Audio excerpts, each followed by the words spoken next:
नमस्कार, मैं रवीश कुमार। चलिए जानते हैं आज की सबसे बड़ी और महत्वपूर्ण खबरों को सिर्फ 5 मिनट में। लेकिन उससे पहले आप हमें भारत के किस शहर या राज्य से देख रहे हैं ये कमेंट करके जरूर बताएं।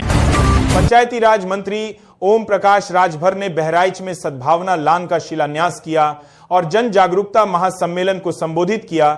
उन्होंने सपा पर मुस्लिम समाज को लोडर की तरह इस्तेमाल करने का आरोप लगाया और महिलाओं को 33% आरक्षण देने की बात कही। मदरसों में शिक्षकों की भर्ती पर भी उन्होंने सवाल उठाए। दिल्ली की मुख्यमंत्री रेखा गुप्ता ने गोवा के एक नाइट क्लब में आग लगने की घटना पर गहरा दुख व्यक्त किया है। इस हादसे में 25 लोगों की जान चली गई। अरविंद केजरीवाल और आतिशी ने भी शोक जताया और घटना की जांच की मांग की। उन्होंने मृतकों के परिवारों के प्रति संवेदना व्यक्त की और घायलों के शीघ्र स्वस्थ होने की कामना की। लोकसभा में वंदे मातरम के 150 साल पूरे होने पर विशेष चर्चा हो रही है, जिसकी शुरुआत पीएम मोदी करेंगे। विवाद 1937 में कांग्रेस द्वारा गीत के कुछ हिस्सों को हटाने से जुड़ा है। बीजेपी इसे सभ्यतागत प्रतीक मानती है। कांग्रेस का कहना है कि फैसला समावेशिता के लिए था। उत्तर प्रदेश के मुख्यमंत्री योगी आदित्यनाथ ने अधिकारियों को यह सुनिश्चित करने का निर्देश दिया है कि सरकार की योजनाओं और विकास कार्यों का लाभ आम जनता तक पहुंचे। उन्होंने योजनाओं के प्रभावी क्रियान्वयन और समाज के सभी वर्गों को लाभान्वित करने पर जोर दिया। मुख्यमंत्री ने योजनाओं के बारे में जागरूकता बढ़ाने और विकास कार्यों में पारदर्शिता बनाए रखने की आवश्यकता पर भी बल दिया। इंडिगो की बेंगलुरु वडोदरा फ्लाइट में टेक ऑफ से पहले कबूतर घुस गया, जिससे यात्रियों में अफरा तफरी मच गई। कबूतर को पकड़ने की कोशिशें हुई, लेकिन वह विमान में इधर उधर उड़ता रहा। इस घटना का वीडियो सोशल मीडिया पर वायरल हो गया, जिस पर यूजर्स ने मजेदार प्रतिक्रियाएं दी। घटना इंडिगो के लिए एक और चुनौती लेकर आई, जो पहले से ही उड़ानों में देरी और रद्द होने से जूझ रही है। बिहार सरकार में मंत्री दिलीप जायसवाल ने बाबरी मस्जिद निर्माण पर बयान दिया है। उन्होंने कहा कि मस्जिद तो कोई भी बना सकता है, लेकिन देश का माहौल बिगाड़ने का हक किसी को नहीं है। जायसवाल की यह प्रतिक्रिया तृणमूल कांग्रेस के निलंबित विधायक हुमायूं कबीर द्वारा मुर्शिदाबाद में बाबरी मस्जिद के निर्माण की आधारशिला रखे जाने पर आई है। उत्तर प्रदेश में स्मार्ट प्रीपेड मीटर उपभोक्ताओं के लिए नई सुविधा शुरू की गई है। अब बिजली बिल का भुगतान न करने पर कनेक्शन ऑटोमेटिक तरीके से कट जाएगा और रिचार्ज करने पर जुड़ जाएगा। पहले पोल से कनेक्शन काटने में होने वाली दुर्घटनाओं से भी मुक्ति मिलेगी। इस सुविधा से उपभोक्ताओं को काफी सहूलियत होगी। उत्तर प्रदेश में 500 करोड़ रुपए की लागत से प्रदेश की पहली फॉरेस्ट यूनिवर्सिटी बनेगा। 125 एकड़ में फैले इस कैंपस में आधुनिक सुविधाएं होंगी। यह विश्वविद्यालय वन शिक्षा और अनुसंधान को बढ़ावा देगा। छात्रों को वन विज्ञान, वन्यजीव प्रबंधन और पर्यावरण विज्ञान में उच्च शिक्षा प्राप्त करने का अवसर मिलेगा। झारखंड में सामान्य वर्ग के 9वीं से 12वीं कक्षा के छात्रों की छात्रवृत्ति राशि में वृद्धि होने जा रही है। 9वीं और 10वीं के छात्रों की छात्रवृत्ति 150 रुपये से बढ़कर 450 रुपये तथा 11वीं और 12वीं के छात्रों की 230 रुपये से बढ़कर 500 रुपये हो जाएगी। इस फैसले से लगभग 58,000 छात्रों को लाभ मिलेगा। बिहार भाजपा में अंदरूनी कलह की खबरों के बाद अमित शाह ने पार्टी नेताओं को एकजुट होकर काम करने की चेतावनी दी थी। उन्होंने संगठन को मजबूत करने और कार्यकर्ताओं का मनोबल बढ़ाने पर जोर दिया। लुधियाना में एक युवती पर उसकी सहेली के परिवार ने हमला किया और उससे जबरदस्ती करने की कोशिश की। पीड़िता ने पुलिस को बताया कि उसे सहेली को बिगाड़ने के शक में पीटा गया और उसकी वीडियो बनाई गई। पुलिस ने आरोपियों के खिलाफ मामला दर्ज कर लिया है और उनकी तलाश जारी है। बस्ती जिले में प्लास्टिक कचरा प्रबंधन को समृद्ध करने हेतु 5 नई यूनिटें स्थापित की जाएंगी। टेंडर प्रक्रिया पूर्ण हो चुकी है, जिसके फाइनल होने का इंतजार है। इन यूनिटों के माध्यम से प्लास्टिक कचरे का निस्तारण और पुनर्चक्रण किया जाएगा, जिससे पर्यावरण संरक्षण में मदद मिलेगी। जयराम ने बिहार चुनाव में प्रशांत किशोर की हार पर टिप्पणी करते हुए कहा कि यदि सेनापति युद्ध क्षेत्र में उपस्थित होता तो परिणाम भिन्न हो सकते थे। उन्होंने नेतृत्व की भूमिका और चुनावी रणनीति के महत्व पर प्रकाश डाला। जयराम ने किशोर की अनुपस्थिति को परिणामों पर प्रभाव डालने वाला बताया। गुजरात में अरविंद केजरीवाल की यात्रा को लेकर जनभावना बेहद सकारात्मक देखी जा रही है। पार्टी के कार्यकर्ता और स्थानीय लोग इसे सहमति और सहारा देने वाला दौरा बता रहे हैं। आप विधायक गोपाल इटालिया पर हमला के बाद से प्रदेश की राजनीति गरमाई हुई है। संसद के शीतकालीन सत्र में वंदे मातरम की 150वीं वर्षगांठ पर विशेष चर्चा होगी।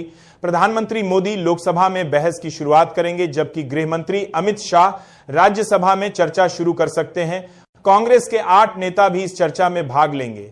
वंदे मातरम को 24 जनवरी 1950 को राष्ट्रीय गीत का दर्जा दिया गया था। पूर्वी चीन सागर में चीन और जापान के बीच तनाव बढ़ गया है। एक चीनी J-15 लड़ाकू विमान ने एक जापानी जेट को लॉक कर दिया, जिससे दोनों देशों के बीच संबंध और बिगड़ गए। जापान ने इस घटना पर कड़ी प्रतिक्रिया व्यक्त की है, जबकि चीन ने आरोपों का खंडन किया है। इस घटना ने क्षेत्रीय अस्थिरता का खतरा बढ़ा दिया है। कन्नौज में ई-KYC न कराने के कारण एक 15 लाख राशन कार्ड सदस्यों का 3 महीने का राशन रोक दिया गया है। जिले में 645 राशन दुकानों से राशन वितरण होता है, लेकिन बहुत से सदस्यों ने अभी तक ई-KYC नहीं कराई है। अधिकारियों का कहना है कि ई-KYC अनिवार्य है और इसे कराने के बाद राशन मिलना फिर से शुरू हो जाएगा।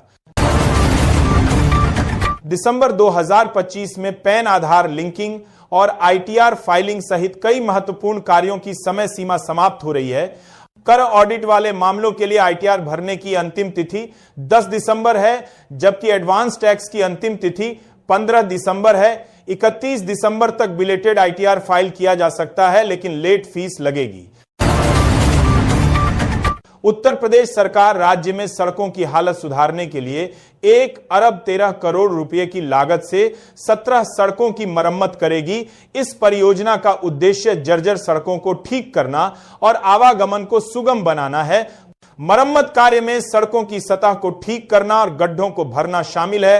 इससे यात्रा का समय कम होगा और दुर्घटनाओं की आशंका भी कम होगी।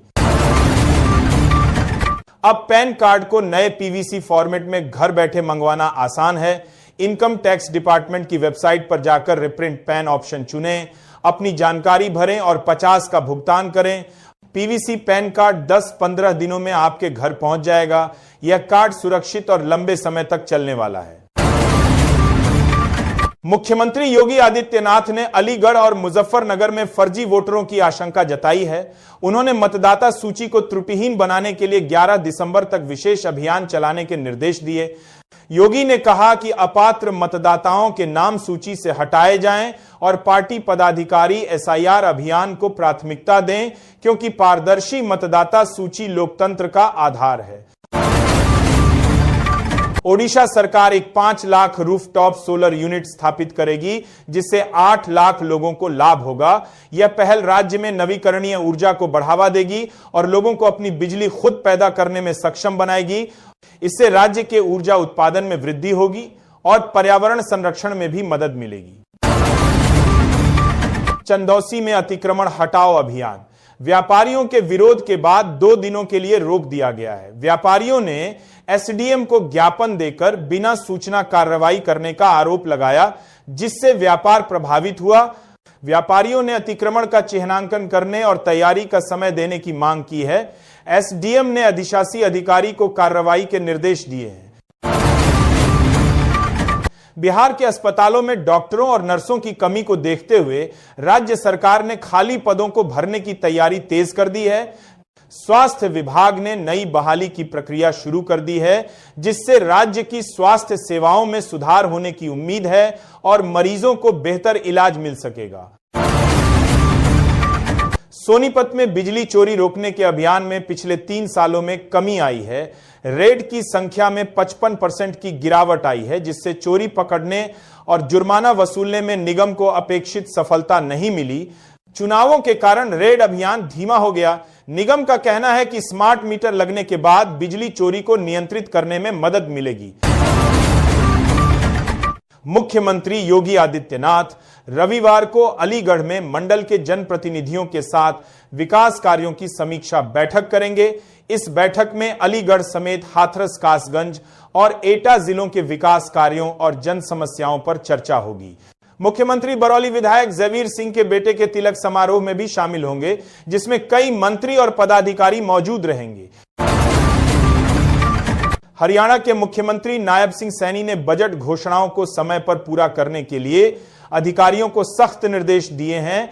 उन्होंने सभी विभागों के अधिकारियों से बजट घोषणाओं की प्रगति का रिपोर्ट कार्ड मांगा है।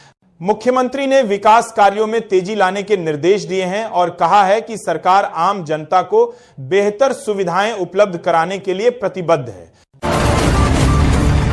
गोवा के एक नाइट क्लब में आग लगने से 25 लोगों की दुखद मौत हो गई।